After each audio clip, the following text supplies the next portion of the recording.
పార్టీలో నేను నిన్ననే తెలుసుకున్నా ఎట్లా చేస్తారు ఇదేని. ఇక్కడ నుంచి కోఆర్డినేటర్ ఒక లెటర్ రాసి జిల్లా అధ్యక్షులకు పంపిస్తే, జిల్లా అధ్యక్షులు దాన్ని మా రీజనల్ కోఆర్డినేటర్కి పంపిస్తే, రీజనల్ కోఆర్డినేటర్ మా స్టేట్ కోఆర్డినేటర్ సజ్జల రామకృష్ణారెడ్డి గారు పంపిస్తే, అక్కడ నుంచి క్రమశిక్షణ సంఘానికి వెళ్ళి తర్వాత పార్టీ అధ్యక్షుల వారి దగ్గరికి వెళ్తారని చెప్పారు. ముందున్నోడిని వెనుకున్నోడిని సస్పెండ్ డీబార్ చేసి మీరు ఇంట్లో కొండి వీడు మంచోడు అని చెప్పి నేను కూర్చోబెట్టినట్టుంది కథ. ఎంత అన్యాయం అన్నది, ఇంత దారుణంగా ఉంటుందా? ఇంతమంది ఒక వేదిక మీద ఇంతమంది ప్రజాప్రతినిధులు ఎందుకున్నారు? వీళ్ళందరూ ఎందుకు ఇంతమంది పక్కకు వచ్చి విభేదిస్తున్నారు అని ఆలోచన చేయకుండా ఈరోజు చేయడం ఎంత అన్యాయం ఇది. లేపాక్షి మండలంలో ఈరోజు మొత్తం ఉన్న జెడ్పీటీసీ, ఎంపీపీ, 9 మంది ఎంపీటీసీలు, 9 మంది సర్పంచులు, 8 మంది సర్పంచ్.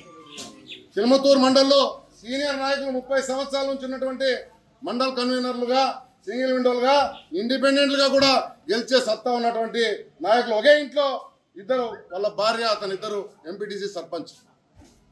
ఇంతమంది సర్పంచులు ఎందుకు విభేదించి పోవడంలా? హిందూపూర్లో ఈరోజు జెడ్పీటీసీ కావచ్చు, మాకున్నది 3 జెడ్పీటీసీలు. దాంట్లో ఒక జెడ్పీటీసీ తెలుగుదేశంలోకి ఇళ్ళే పంపించరు. ఇంకున్న 2 జెడ్పీటీసీలు ఇక్కడ ఉన్నారు. నాగభూషణప్ప కావచ్చు, శ్రీనివాస్ రెడ్డి కావచ్చు, ఇక్కడే ఉన్నారు.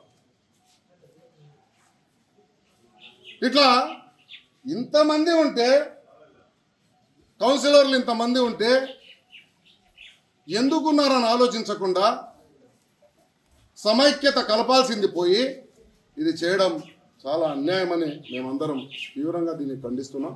2029 ఎన్నికల్లో ఎటువంటి పరిస్థితుల్లో కూడా మేము గెలుస్తామనే నమ్మకం కలుగుతున్న టైంలో మేము ముందుకు పోతాం.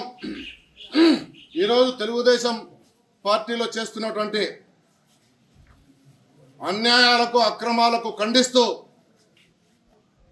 ప్రజా వ్యతిరేక కార్యకలాపాలు చేస్తున్న వారిని ఎండగడుతూ ప్రజా సంక్షేమం మనిషి ఇచ్చిన వాగ్దానాన్ని మేమన్నింటినీ ఎండగడుతూ ముందుకు వెళ్దాం అనుకుంటున్న సమయంలో ఇది జరగడం చాలా అన్యాయంగా ఉంది.